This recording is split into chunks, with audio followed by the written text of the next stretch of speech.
Habang nakikipaglaban ako sa kamatayan sa operating room, ang walang hiyang asawa ko ay may kalong na ibang babae sa Boracay.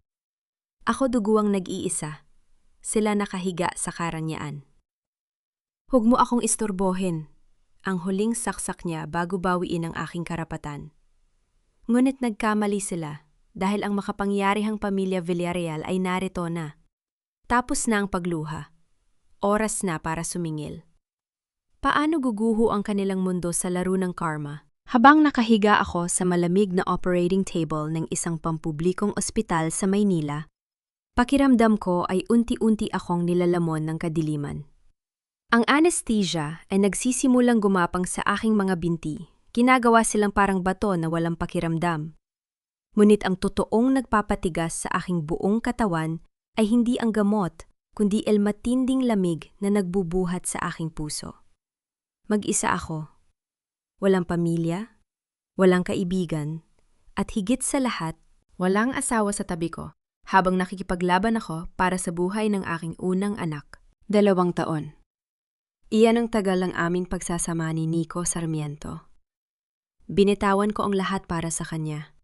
Iniwan ko ang aking marangyang buhay sa ilalim ng pangalang Villarreal, ang aking pamilya na hindi kailanman naintindihan ang aking pangarap na magkaroon ng simpleng tahanan na puno ng totoong pagmamahal. Nagpanggap akong isang ordinaryong babae na walang yaman, na niwalang sapat na ang pag-ibig para bumuo ng isang magandang kinabukasan. Noon nagsisimula pa lamang si Nico bilang isang ambisyosong enhinyero na nang arap paging CEO ako ang kasama niya sa bawat gabi na puyat siya ako, nagluluto ng kanyang baon at ako nagbenta ng aking mga simpleng alahas para lamang may pambayad kami sa upa. Nayon nang marating na niya ang tuktok na tagumpay at maging kilalang CEO ng Sarmiento Corporation, naging masyadong masikip na ang mundo niya para sa akin. Nagsimula ang sakit sa aking tiyan bandang 8:00 ng gabi. Isang matalim na kirot na nagbabaluktot sa aking katawan sa sahig ng aming malaking kwarto. Sa gitna ng matinding takot, ang tanging pangalan na aking naisip ay si Nico. Kinuha ko ang aking telepo na gamit ang nanginginig kong mga kamay. Paulit-ulit ko siyang tinawagan. 5 beses, 10 beses hanggang sa mawala na ako ng bilang. Nang sa wakas ay sumagot siya sa 12 tawag, ang boses niya ay hindi naglalaman ng pag-aalala, kundi labis na inis. Amara, please naman. Sinabi ko na sa'yo na nasa gitna ako ng isang napakahalagang business trip dito sa Boracay. Huwag mo akong istrubuin sa mga walang kwentang bagay. Ang sabi niya habang naririnig ko ang mahinang tugtog ng musika at tawanan ng isang babae sa kabilang linya. Nico, manganganak na yata ako. May dugo at masakit ang tiyan ko. Ang mahina akong bulong habang pilit kong pinipigilan ang aking sarili na huwag sumigaw sa sakit. Isang malalim at mainip na buntong hininga ang sumagot sa akin. May mga katulong dyan sa bahay, Amara? Tumawag ka ng ambulansya. Hindi ako doktor para tulungan ka riyan. Busy ako sa pag-asika, so ng mga bagong investors para sa kumpanya. Mag-usap na lang tayo pag uwi ko sa Lunes. Pagkatapos nyon, naputol ang linya. Doon pa lamang ay gumuho na ang aking mundo. Ngunit ang mas matinding saksak sa aking puso ay dumating nang buksan ko ang aking social media habang naghihintay sa ambulansya. Isang bagong post mula kay Celine Rosales, ang marketing consultant ng aming kumpanya. Isang larawan ng 2 baso ng alak sa tapat na magandang pampang ng Boracay sa ilalim ng liwanag ng buwan. At sa background, nakita ko ang isang pamilyar na braso na may suot na mamahaling relo, ang relo na binili ko para kay Nico gamit ang aking unang naipon na pera. Ang caption ay simple, ngunit sapat na para durugin ang natitira kong lakas. Business and pleasure with my favorite CEO. Nayon narito ako sa loob ng malamig na operating room ng pampublikong ospital. Dinala ako rito ng ambulansya dahil ito ang pinakamalapit na pasilidad na may bakanting silid sa gitna ng baha sa Maynila. Ang mga doktor at nurse ay nagmamadali sa aking paligid. Ang tibok ng puso ng aking sanggol ay bumababa raw ayon sa monitor na tumutunog ng mabilis at walang kaayusan sa aking tabi. Kailangan kong sumailalim sa isang emergency cesarean section. Mrs. Nasaan po ang asawa ninyo? Kailangan po namin ng pirma ng kapamilya para sa operasyon. Ang tanong ng isang nurse habang inihahanda ang aking mga dextrose tumingin ako sa kisame ng ospital. Ang mga luha ko ay dahan-dahang gumulong pababa sa aking mga pisngi, ngunit walang tunog ng pagtangis na lumabas sa aking bibig. Hindi ako iiyak sa harap ng ibang tao. Hindi ko ipapakita na ako ay kaawa-awa. Wala siya rito ang seryoso kong sagot. Pilit na pinapatatag ang aking bose sa kabila ng pang-inginig ng aking labi. Akin na ang papel. Ako ang pipirma. Pero Mrs., ayon sa protocol, mas ligtas kung may kamag-anak na makakapagdesisyon. Ako ang ina ng batang ito. Ako ang magdedesisyon para sa aming dalawa. Ang pagputol ko sa kanyang sinasabi, gamit ang isang matigas na tono na hindi nag-iiwan ng puwang para sa pagtatalo. Kinuha ko ang panulat at pinirmahan ang dokumento gamit ang aking nanginginig na kamay. Ang bawat hagod ng bulpen sa papel na yon ay tila pagtatapos ng aking pagtitiwala kay Nico Sarmiento. Sa sandaling yon, tinapos ko na ang pag-asang magiging pamilya kami. Habang inihahanda ng doktor ang mga gagamitin para sa operasyon, naramdaman ko ang lamig ng hangin sa loob ng silid. Ang aking telepono na nakalagay sa ibabaw ng metal tray sa gilid ay biglang umilaw. Isang notification mula sa numero ni Nico ang pumasok. Dahil sa lapit nito sa aking higaan, malinaw kong nabasa ang mensahe sa screen. Sabi ni Mama din, lalaka raw sa pampublikong ospital. Pagka-cheap mo talaga, Amara. Hindi mo man lang inisip ang reputasyon ko kung may makakakita sa iyo riyan. Huwag mong gamitin ang bata para kaawaan kita at pilitin akong umuwi ng maaga. Pag uwi ko sa Lunes, kailangan nating ayusin ang mga papel para sa shares mo sa kumpanya. Huwag kang gagawa ng eksena. Napatitig ako sa screen habang ang aking paningin ay dahan-dahang lumalabo dahil sa epekto ng gamot at labis na panghihina ng aking katawan. Ang aking puso ay napuno ng isang kakaibang pakiramdam, hindi na ito lungkot, kundi isang nagbabagang galit na binalot ng yelo. Ang kanyang kawalang puso, sa sandaling malapit ng isilang ang aming anak, ang naging huling mitsa. Nico Sarmiento ang bulong ko sa aking isipan, habang dahan-dahang pumipikit ang aking mga mata sa ilalim ng maliwanag na ilaw ng operating room. Ibinigay ko ang lahat sa iyo, ngunit pinili mong tapakan ang aking pagkatao sa araw na pinakailangan kita. Hintayin mo ang aking pagbabalik. Dahil ang babaeng binaliwala mo ngayon, ay siyang kukuha ng lahat ng mayroon ka bukas. Ang huling tunog na aking narinig bago ako tuluyang mawalan ng malay ay ang mahina at pantay na tunog ng monitor kasunod ng unang iyak ng aking anak na lalaki na dahan-dahang pumuno sa malamig na silid. 3 araw matapos ang aking operasyon, lumabas ako ng ospital nang walang sumundo sa akin kundi ang driver ng mga Sarmiento. Habang nakaupo ako sa likod ng sasakyan, yakap-yakap ko ang aking bagong silang na sanggol na si Liam.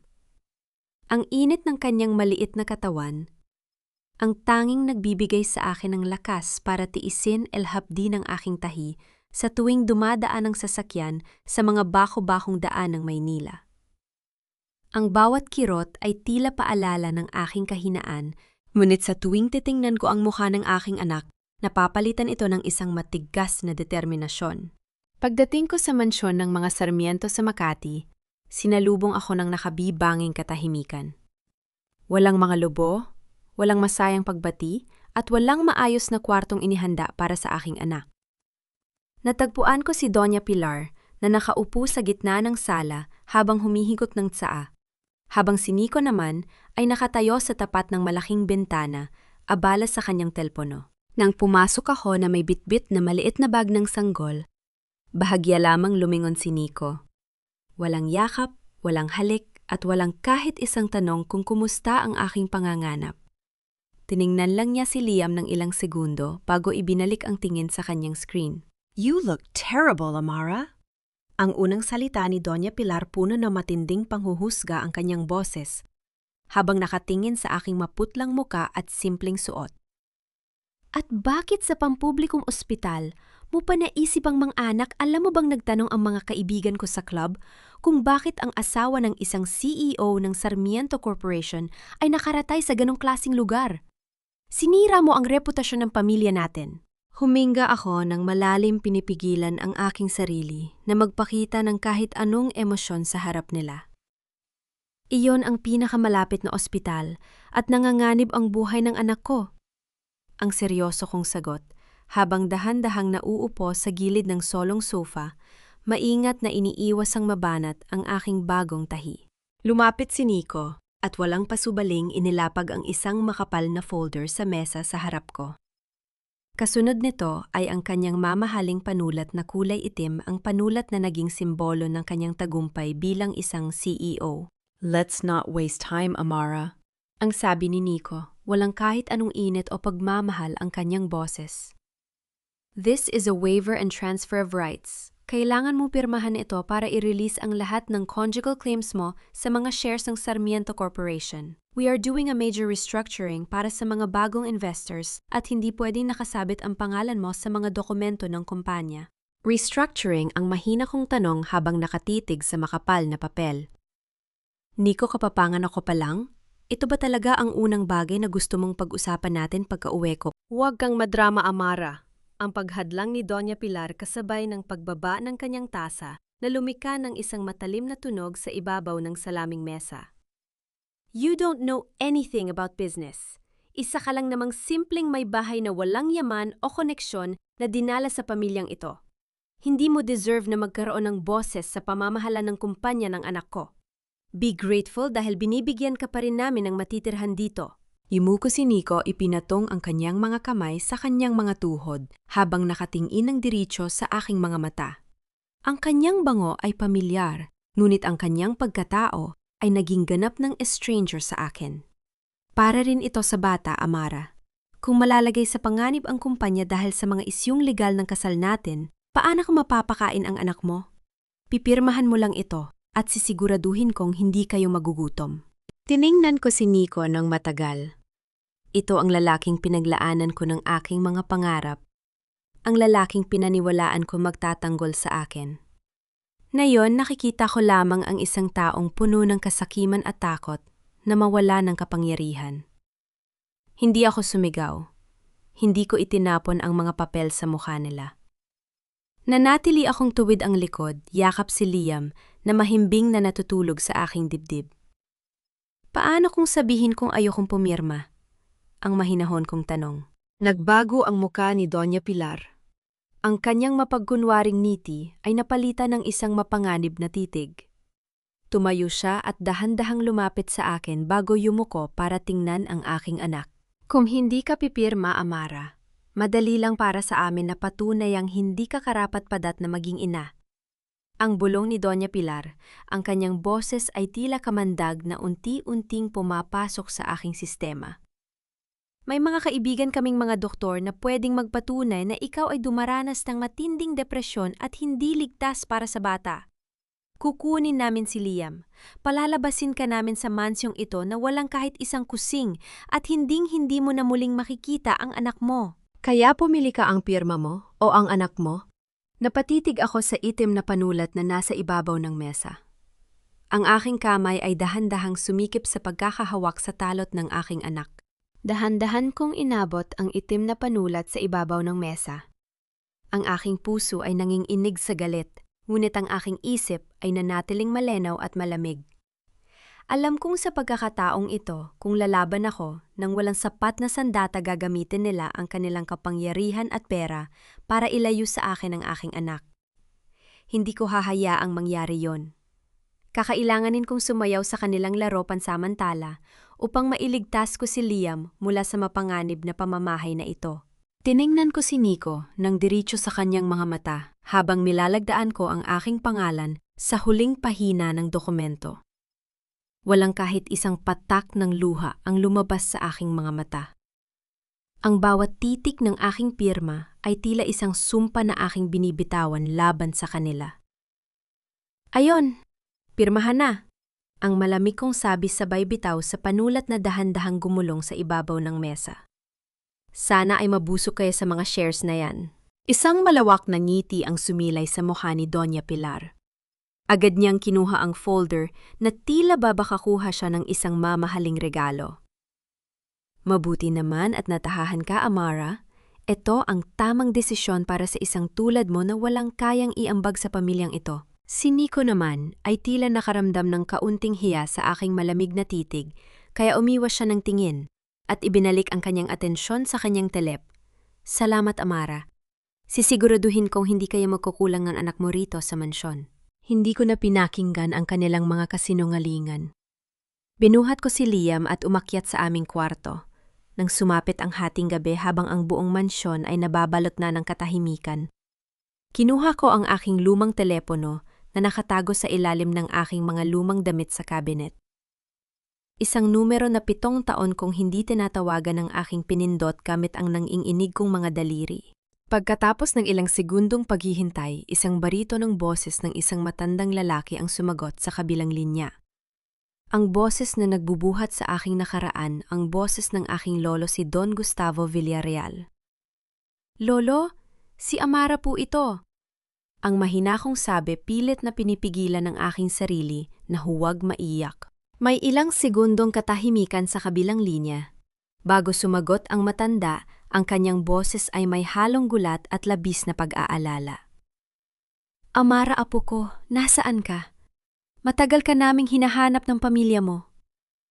Lolo, handa na po akong umuwi, pero kailangan ko po ng tulong ninyo ngayon din. Ang sabi ko habang nakatingin sa natutulog kong anak. Sabihin mo sa akin kung nasaan ka, Amara. Susunduin kita ngayon din saan man yan. Ang walang pag-aalinlangang sagot ng aking lolo. Mabilis kong inayos ang aking mga gamit at ang ilang pirasong talot at damit ni Liam. Wala akong kinuha kahit isang bagay na binili gamit el pera ng mga Sarmiento. Binuhat ko ang aking anak at tahan-dahang bumaba ng hagdan, iniiwasang lumika ng anumang ingay na makakapukaw sa mga tao sa bahay. Lumabas ako ng pinto ng mansyon nang hindi lumilingon sa likod. Ang gabi ay madilim at malamig dahil sa ambon. Naglakad ako palabas ng subdivision. Bawat hakbang ay nagdudulot ng matinding kirot sa aking bagong tahi sa tiyan. Ngunit ang aking isip ay nakatuon lamang sa kaligtasan ng aking anak. Nang makarating ako sa dulo ng madilim na kalsada sa labas ng gate, isang malaking itim na sasakyan ang dahan-dahang huminto sa aking tapat. Ang liwanag ng mga ilaw nito ay pansamantalang nagbigay liwanag sa madilim na paligid. Bumukas ang pinto sa likod at isang matandang lalaki na may hawak na tungkod na may gintong hawakan ang dahan-dahang tumingin sa akin. Ang kanya mga mata ay napuno ng luha nang makita niya ako. Pagpasok ko sa loob ng sasakyan, agad kong naramdaman el-init na nagbubuhat sa loob nito. Kinuha ng aking lolo ang isang makapal na kumot at maingat na ibinalot sa amin ni Liam. Sa loob ng 7 taon, nayan ko lamang muling naramdaman ang ganitong klaseng proteksyon. Ang sasakyan ay dahan-dahang umalis, iniwan ang madilim na kalsada at ang mansyon ng mga Sarmiento na unti-unting lumiliit sa aking paningin hanggang sa tuluyan itong maglaho sa dilim. Huminto ang sasakyan sa harap ng pamilyar na mansyon ng mga Villarreal sa Forbes Park. Walang nagbago. Ang malalaking haligi, ang malawak na hagdanan at ang mga katulta na nakahilera para salubungin kami ay katulad pa rin ng dati. Ngunit sa pagkakataong ito, hindi ako bumalik bilang isang batang rebelde na tumatakbo mula sa karangyaan ng pamilya. Bumalik ako bilang isang ina na handang ipaglaban ang kanyang dignidad at ang kinabukasan ng kanyang anak. Inihiga ko si Liam sa isang malambot at malawak na higaan na puno ng mababangong unan sa aking dating kwarto. Isang pribadong doktor ang agad na ipinatawag ng aking lolo para suriin ang aking tahi at siguraduhing maayos ang kalusugan naming mag-ina. Sa unang pagkakataon matapos ang ilang araw ng matinding hirap, nakaramdam ako ng kapayapaan habang pinapanood ko si Liam na mahimbing na natutulog.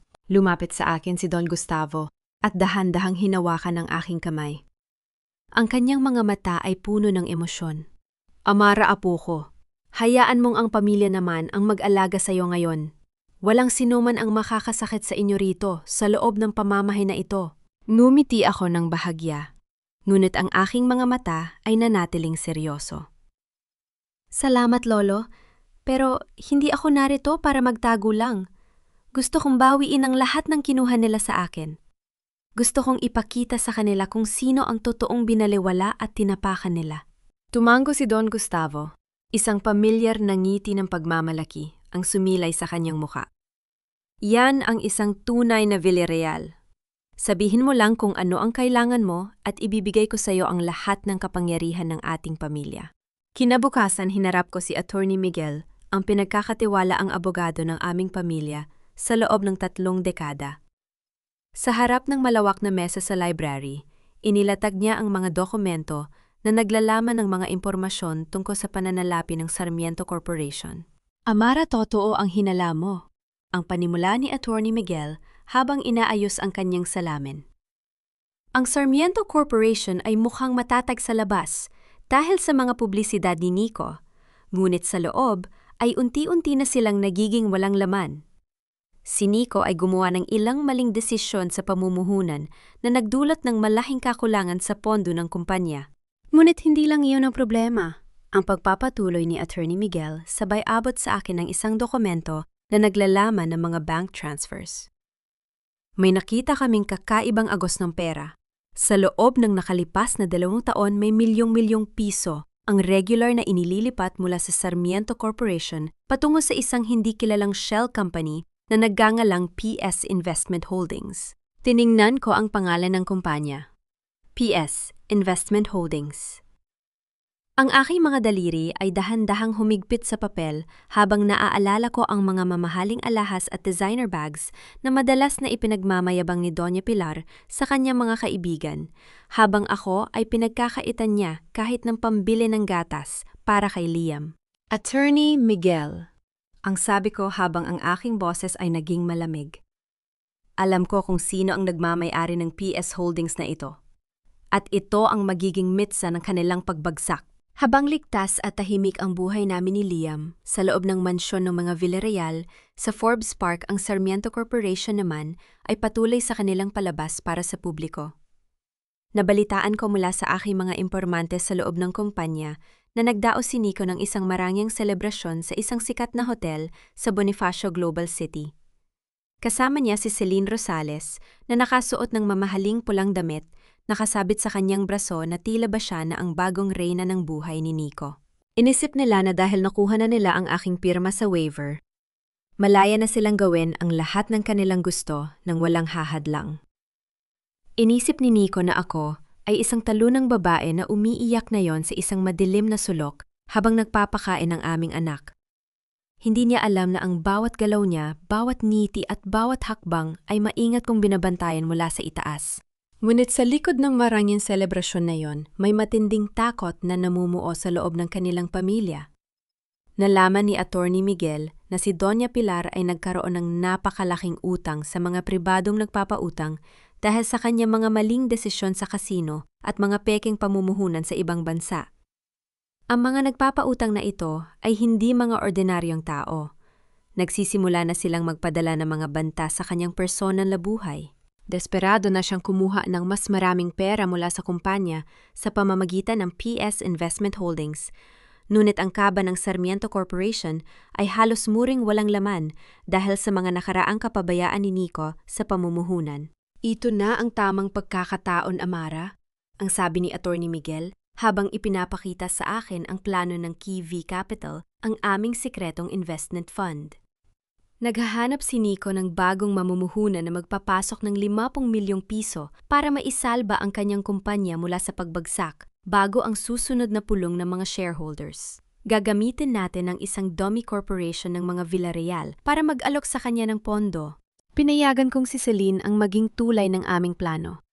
Ginamit ko ang isa sa aking mga kakilala sa mundo ng negosyo para lumapit kay Celine, nagkukunwaring isang mayamang broker na naghahanap ng kumpanyang mapaglalagyan ng malaking puhunan. Dahil sa kanyang ambisyon na maging sikat at mapatunayan ang kanyang halaga kay Nico, agad na kinagat ni Celine ang pain nang walang pag-aalinlangan. "Nico babe, this is our chance," ang narinig kong ulat ng aking espiya tungkol sa sinabi ni Celine kay Nico sa loob ng kanyang opisina nung hapon na yon. Ang V Capital ay isang napakalaking investment group.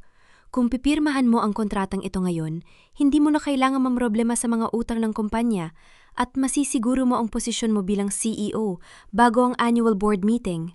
Si Nico, dahil sa kanyang labis na pagpapahalaga sa kanyang sarili at kagustuhang mapatunayan sa kanyang ina na siya ay isang mahusay na pinuno, na kayang magsalba ng kumpanya ay hindi na nag-atubili.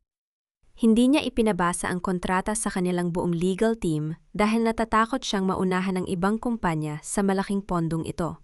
Kinuha ni Nico ang kanyang mamahaling itim na panulat na nakalagay sa ibabaw ng kanyang mesa at mabilis na nilagdaan ang kontrata ng V-Capital. Ang kanyang mga mata ay nagniningning sa pag-asang siya na naman ang magiging bayani ng kanilang pamilya. Ngunit ang hindi alam ni Nico Sarmiento ang kontratang yon ay may nakatagong sugnay na sadyang inihanda ng aking mga abogado.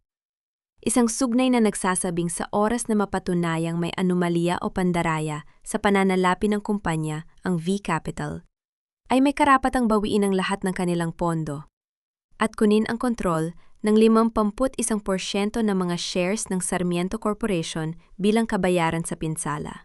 Nang makuha ko ang balita na pirmado na ang kontrata, napatingin ako sa labas ng bintana habang dahan-dahang hinahaplos ang buhok ng aking anak na si Liam. Ang bitag ay sarado na at sila mismo ang nagkulong sa kanilang sarili. Kinabukasan hindi na nag-aksaya ng panahon ng V-Capital. 9:00 pa lamang ng umaga isang pangkat ng mga bihasang forensic auditors at mga abogadong pinamumunuan ni Attorney Miguel ang pumasok sa gusali ng Sarmiento Corporation.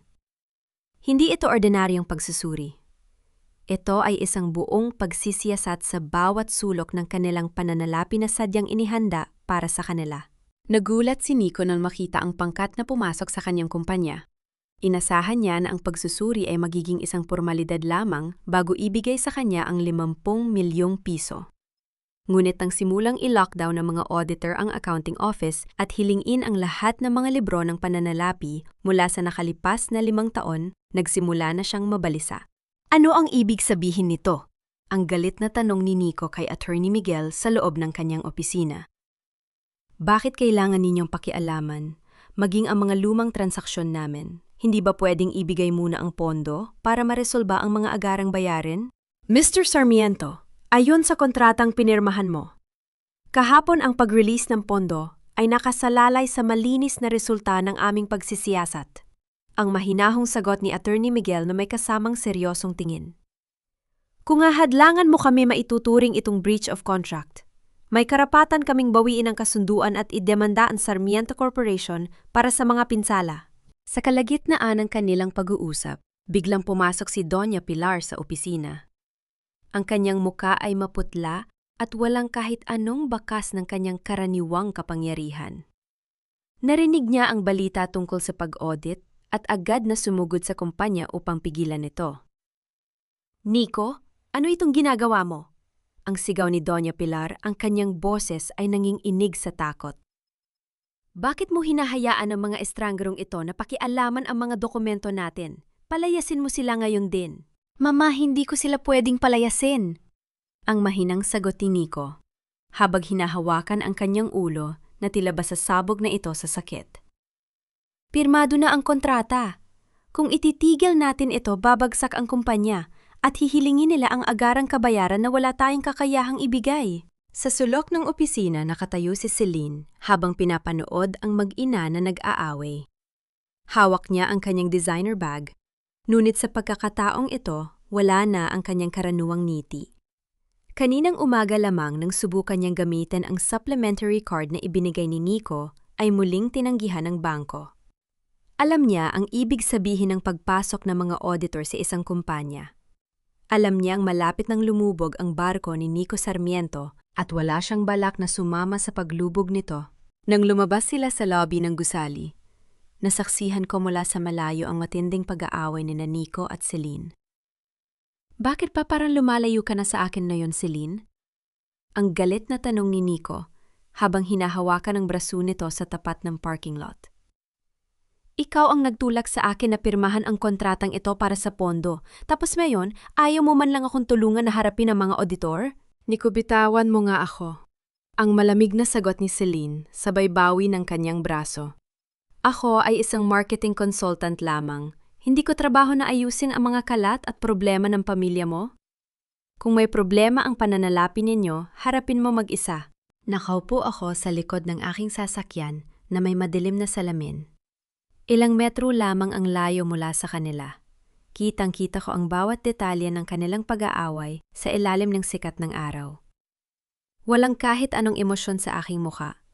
Naalala ko ang gabi ng aking pangaananak nang iwanang ako ni Nico para lamang makipagtawanan kay Celine sa Boracay.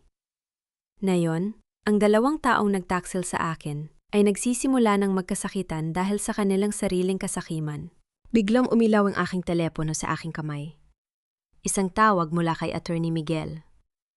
Amara, ang sabi niya ang kanyang boses ay puno ng seryosong tono ng tagumpay. Nahanap na namin ang pinakahihintay nating ebidensya. Si Doña Pilar ay naglipat ng higit 80 milyong piso sa PS Investment Holdings gamit ang mga peking resibo at wad na pirma ni Nico. May sapat na tayong ebidensya para sa kasong pandaraya at malversation of funds. Pwede na silang makulong. Tiningnan ko si Nico, nakasalukuyay nakatayo sa tapat ng gusali, tila babigong-bigo, habang pinapanood si Celine na sumakay sa isang taxi at umalis ng walang lingo-lingon. Ihanda mo ang lahat ng mga kaso, Attorney Miguel. Ang mahina kong sabi habang nakatitig sa aking dating asawa. Gusto kong ihain natin ito sa mismong araw ng kanilang annual board meeting. 3 araw bago ang taunang pagpupulong ng mga board of directors ng Sarmiento Corporation, ang buong paligid ay nababalot ng isang huwad na katahimikan. Si Nico sa kabila ng matinding stress mula sa nagdaang pag-audit ng mga taga-V Capital ay patuloy sa kanyang pagpapanggap. Naniniwala siya na matapos ang mahigpit na pagsusuri ng mga auditor ang pormal na pagpasok ng 50 milyong piso ay i-anunsyo sa mismong araw ng pagpupulong bilang pagsalbar sa kumpanya. Si Doña Pilar naman ay tila nakalimot na sa kanyang takot noong mga nakaraang araw. Naniwala siya sa sarili niyang mga kasinungalingan na ang kanilang mataas na katayuan sa lipunan ang magliligtas sa kanila mula sa anumang isyong legal. Kinuha pa nga niya ang kanyang pinakamahalagang kwintas na gawa sa mga diamante mula sa safety vault, inihahanda ang kanyang sarili para sa araw ng pagpupulong kung saan naniniwala siyang muli. Silang kikilalanin bilang isa sa mga pinakamayamang pamilya sa lungsod. Sa loob ng aking malawak na kwarto sa mansyon ng mga Villarreal sa Forbes Park, hawak ko ang aking lumang singsing sa kasal. Isang simpleng singsing na gawa sa ginto na binili namin ni Nico nung panahong wala pa kaming pera. Tinitigan ko ito ng matagal habang natutulog si Liam sa kanyang kuna. Naalala ko ang lahat ng mga pangako ni Nico na mamahalin niya ako sa hirap at ginhawa. Lahat ng iyon ay naging abo na dahil sa kanyang kasakiman. Dahan-dahan kong inalis ang singsing mula sa aking daliri at inihulog ito sa loob ng isang basong tubig sa aking tabi. Ang paglubog nito sa loob ng tubig ay lumika ng isang maliit na alon tila simbolo ng aking huling pagpaalam sa aking lumang buhay bilang Amara Sarmiento. Mula sa araw na ito ako na muli si Amara Villarreal, ang nag-iisang tagapagmana ng pamilyang pinakakinatatakutan nila sa mundo ng negosyo. Habang nag-aayos ako ng aking mga dokumento, biglang tumunog ang aking telepono sa ibabaw ng mesa. Ang pangalan ni Nico ang lumabas sa screen. Isang matalim na ngiti ang sumilay sa aking mga labi bago ko ito sinagot. Amara. Ang boses ni Nico ay puno ng kanyang karaniwang yabang at kawalang galang tila walang bakas ng pag-aalala sa kanyang boses. Narinig ko kay Mama na umalis ka na raw sa mansyon kasama ang bata. Saan ka naman kaya natutulog na yon sa isang maliit na kwarto sa tabi ng kalsada? Saan man ako naroroon na yon, Nico? Hindi mo na kailangang alalahanin pa. Wala ka nang pakialam sa buhay ko. Ang seryoso kong sagot, pinapanatili ang lamig sa aking boses. Natawa siya ng mahina sa kabilang linya, isang tawa na puno ng pang-aasar. Sinasabi ko lang ito para sa iyo, Amara, dahil baka naghihirap ka na riyan. Bukas na ang aking annual board meeting. Makukuha ko na ang 50 milyong piso mula sa V Capital at muli akong iboboto ng mga shareholders bilang CEO habang buhay. Gusto kong pumunta ka bukas sa boardroom. Isama mo si Liam. Gusto kong makita mo kung paano magtagumpay ang lalaking tinalikuran mo. Gusto kong makita ng anak ko kung gaano kayaman at kapangyarihan ang kanyang ama. Tiningnan ko ang eleganteng kasuotan na kulay itim na nakasabit sa aking cabinet, isang suit na sadyang ipinatahe para sa akin na may tatak na mga Villarreal. Sige, Nico. Pupunta ako bukas. Ang mahina at dahan-dahan kong sagot. Sisiguraduhin kong hindi ko palalampasin ang bawat detalye ng mangyayari sa pagpupulong mo. Mabuti naman, para makita mo kung sino ang totoong nagwagi, ang huling sabi ni Nico bago niya binaba ang telepo na nang walang pasabi. Hindi niya alam na ang taong binaliwala at inanyayahan niya bukas ay siyang may-ari ng mismong pondo na magpapasya kung may kumpanya pa siyang babalikan pagkatapos ng araw na yon. Ang kanyang sariling yabang ang huling hihila sa kanya pababa sa bangin. Ang silid ng pagpupulong ng mga board of directors ng Sarmiento Corporation ay puno ng mga mamahaling kasangkapan at malalaking ilaw. Nakatayo si Nico sa harap ng mahabang mesa, may hawak na baso ng alak habang masayang nagtatalumpati tungkol sa kanyang tagumpay. Nakaupo naman sa unahan si Doña Pilar. Suot ang kanyang diamanteng kwintas na nagniningning sa ilalim ng mga ilaw habang nakangiti sa mga kasamang direktor. Sa pagpasok ng pondo mula sa V Capital na yung araw, masisiguro natin mabilis na paglago ng ating kumpanya. At handa na akong pirmahan ang aking muling pagtatalaga bilang CEO habang buhay, ang sabi ni Nico habang nakataas ang kanyang baso. Ang mga direktor ay nagsimulang magpalakpakan habang si Celine naman ay nakaupo sa tabi ni Nico, may hawak na tablet at nakangiti ng matipid tila nakikisakay sa tagumpay ng kanyang kasintahan. Ngunit bago pa man maibaba ni Nico ang kanyang baso, dahan-dahang bumukas ang malaking pinto ng boardroom. Ang lahat ng tao sa loob ay biglang napalingon sa direksyon ng pinto. Ang tunog ng aking mga yabag ng sapatos sa sahig ay pumuno sa biglang tumahimik na silid. Tumasok ako na suot ang aking eleganteng itim na suit, may hawak na isang manipis na folder ng mga dokumento. Kasunod ko si Attorney Miguel at 4 na opisyal ng pulisya na nakaunipormeng sibil. Ang aking mukha ay walang kahit anong bakas ng takot o lungkot. Sa halip ito ay puno ng kapangyarihan at awtoridad na hindi nila kailanman nakita sa akin nung nakatira pa ako sa kanilang mansyon bilang isang simpleng asawa. Nanlaki ang mga mata ni Nico nang makita niya ako. Amara, ano ang ginagawa mo rito? Sinabi ko sa iyong, manood ka lang pero hindi mo pwedeng guluhin ang pulong na ito. Security, ilabas ang babaeng ito. Ang sigaw niya habang nagsisimulang mabalisa ang kanyang boses. Si Doña Pilar naman ay galit na tumayo mula sa kanyang upuan. Turo-turo ako gamit ang kanyang daliri na may suot na mamahaling singsing. Sino ang nagbigay sa iyo ng karapatang pumasok dito, Amar?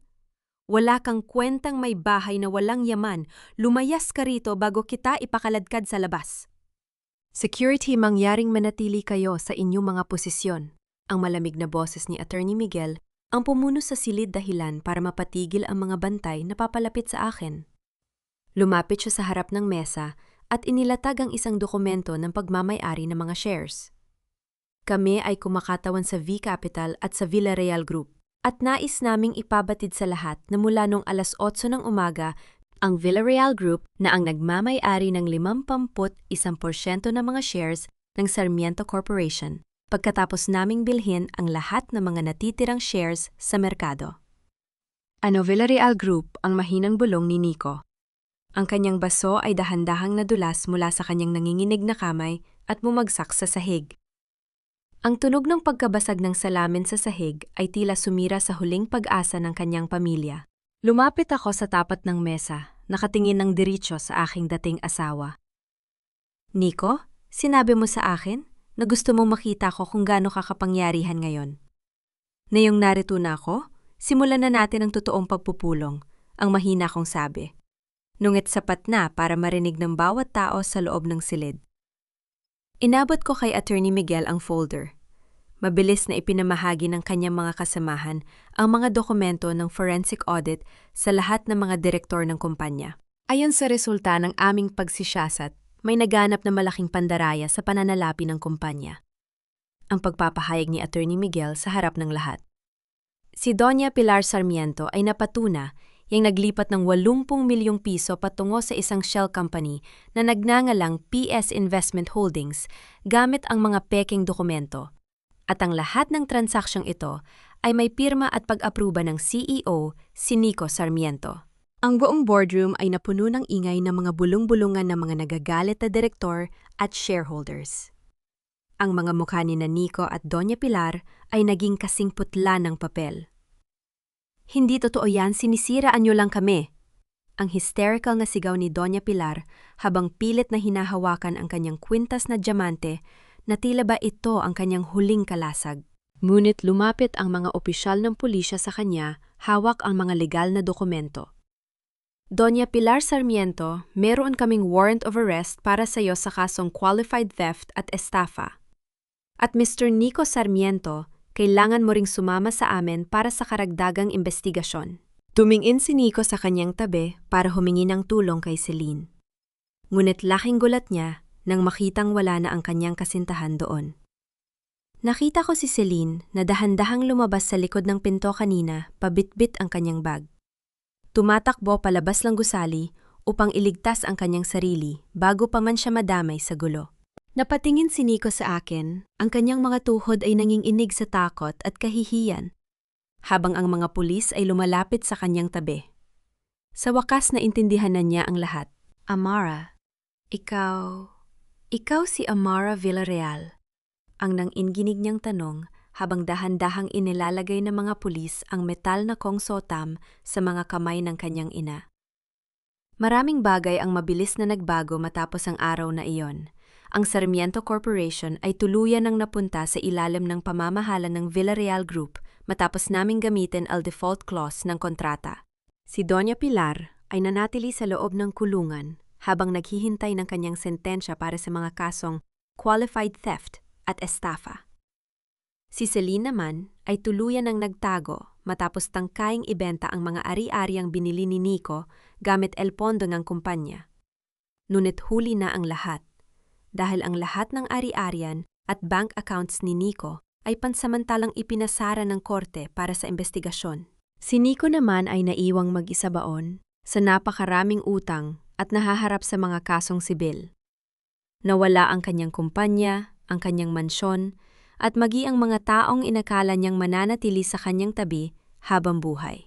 Isang hapon habang lumalabas ako sa lobby ng pangunahing gusali ng Villarreal Group, nakita ko si Nico na nakatayo sa labas ng pinto.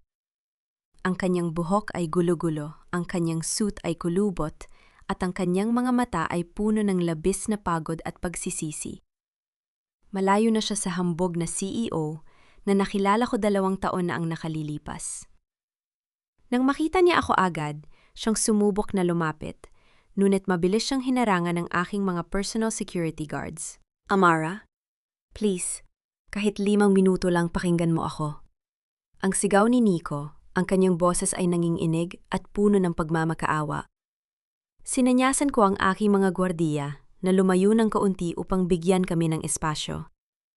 Tumayo ako sa harap niya, pinapanatili ang distansya at ang aking tuwid na tindig. Walang galit sa aking mga mata, tanging malalim na katahimikan lamang. Ano ang kailangan mo, Nico? Ang mahinahon kong tanong. Bigla siyang lumuhod sa semento sa harap ko. Dahilan para mapalingon ng ilang mga empleyadong lumalabas sa gusali. Amara, patawarin mo ako. Nagkamali ako. Nasilaw ako sa pera at sa kapangyarihan. Pero pakiusap, bigyan mo ako ng pagkakataon na maging ama kay Liam. Kailangan ng anak natin ng isag-ama. Hayaan mo akong makita ang anak ko. Tiningnan ko siya habang nakaluhod sa aking paanan. Naalala ko ang gabi ng aking panganganak nang iwanan niya ako sa pampublikong ospital habang naghihingalo ako para lamang makasama si Celine sa Boracay. Naalala ko ang bawat sakit at saksak na idinulot niya at ng kanyang ina sa aking pagkatao. Ngunit sa sandaling ito wala na akong naramdamang kirot. Ang aking puso ay tuluyan ng naghilom dahil sa pagmamahal ng aking pamilya. Nico, noong nakahiga ako sa malamig na operating table, duguan, at natatakot para sa buhay ng aking anak, tinawagan kita ng maraming beses. Nagmakaawa ako sa iyo na pumunta, ngunit mas pinili mo ang ibang babae at ang iyong sariling ambisyon. Ang malamig kong sabi, ang bawat salita ay malinaw at matatag.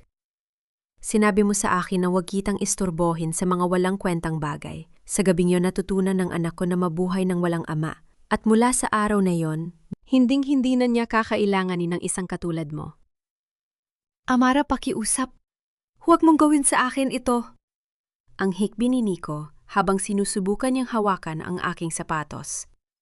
Dahan-dahan akong humakbang paurong iniiwas ang madikit sa kanya. Ang pagpili mo kay Celine at sa iyong sariling kapakanan ay may katumbas na halaga, Nico. At ito na ang araw ng pagbabayad mo. Huwag mo nang lalapitan muli ang anak ko. Sumakay ako sa likod ng aking sasakyan nang hindi na siya muling nilingon pa. Mula sa salamin ng sasakyan, nakita ko si Nico na nanatiling nakaluhod sa semento, umiiyak habang dahan-dahang lumalayo ang aking sasakyan. Lumipas ang ilang taon. Ngayon ako na ang namumuno sa Charity and Investment Trust ng pamilyang Villarreal. Mas naging malawak ang aking mundo at mas naging makabuluhan ang aking buhay sa tulong ng aking pamilya. Habang nakatayo ako sa balkona, ng aming mansyon sa Forbes Park, pinapanood ko si Liam na masayang tumatakbo sa malawak na damuhan habang hinahabol ang isang maliit na aso. Ang kanyang mga tawa ay pumupuno sa buong paligid ng tunay na kaligayahan. Siya ay lumalaki sa piling ng mga taong totoong nagmamahal sa kanya, malayo sa kasakiman at kasinungalingan. Nakamit ko na ang aking kalayaan. Hindi ko kailangan ng higante para maging masaya. Ang aking tagumpay, ang aking dignidad, ang ngiti ng aking anak ang pinakamalaking patunay na tama ang aking naging desisyon na bumangon at lumaban para sa aming dalawa. Ang larawan ni Liam na masayang tumatakbo sa ilalim ng gintong liwanag ng araw habang tumatawa ay nag-iwan sa aking puso ng isang malalim na kapayapaan na kay tagal kong hinangad. Mga mahal kong tagapakinig, narito po ang inyong lingkod na nagninilay-nilay matapos nating lakbayin ang makulay at emosyonal na buhay ni Amara. Maraming salamat sa inyong walang sawang pagsama sa akin sa bawat yugto ng kwentong ito mula sa simula hanggang sa huling hantungan. Habang isinusulat ko ang bahagi kung saan nakahiga si Amara sa malamig na lamesa ng ospital sa gitna ng gabi, mag-isa at walang karamay, hindi ko napigilang makaramdam ng matinding lungkot sa aking puso. Batid kong sa totoong buhay, marami sa atin ang nakararanas ng ganong uri ng kalungkutan ng iwanan sa sandali ng pinakamalaking pangangailangan ng mga taong pinang-akuan tayong mamahalin at protektahan. Sa pagtatapos ng kwentong ito, nais kong alalahanin natin ang simpleng gintong singsing na inihulog ni Amara sa loob ng baso ng tubig. Ang ginto, kahit ilubog mo sa pinakamalamig na tubig o takpan ng putik, ay hindi kailanman mawawala ng halaga. Ito ay mananatiling ginto pa rin. Sa ating buhay, kapag ang ating tiwala at pagkatao ay tinapakan ng mga taong walang pagpapahalaga, tandaan natin na ang ating tunay na halaga ay hindi nagmumula sa pananaw ng iba. Tulad ng singsing na piniling bitawan ni Amara, kung minsan ang pinakamagandang hakbang upang linisin ang ating sarili mula sa mapait na nakalipas ay ang payapang pagbitaw sa mga bagay na hindi nakarapat-dapat sa atin. Huwag nating hanapin ang ating halaga sa mga kamay ng taong hindi marunong magpahalaga sa ating pagkatao. Kayo, aking mga mahal na tagapakinig, ano po ang inyong naging damdamin sa naging desisyon ni Amara na hindi na muling tanggapin si Nico sa kanyang buhay? Kung kayo ang nasa kanyang kalagayan, ganon din po ba ang inyong gagawin para sa inyong anak at sa inyong sarili? Nasaan po kayo ngayon habang nakikinig sa kwentong ito? At ano ang inyong kasalukuyang ginagawa? Masaya ko pong babasahin ang inyong mga saloobin at sariling karanasan sa ating comment section. Huwag niyo rin po sanang kalimutang i-like at i-share ang kwentong ito upang maabot natin ang mas marami pang puso na nangangailangan ng lakas at inspirasyon para bumangon. Pamagat ng kwento, ang gintong singsing sa baso ng tubig.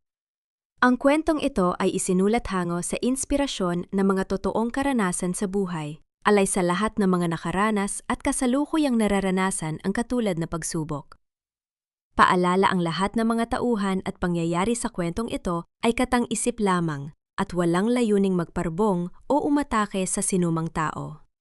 Ang kwentong ito ay nilikha para sa layuning libangin ang mga tagapakinig at maghatid ng magandang aral sa buhay.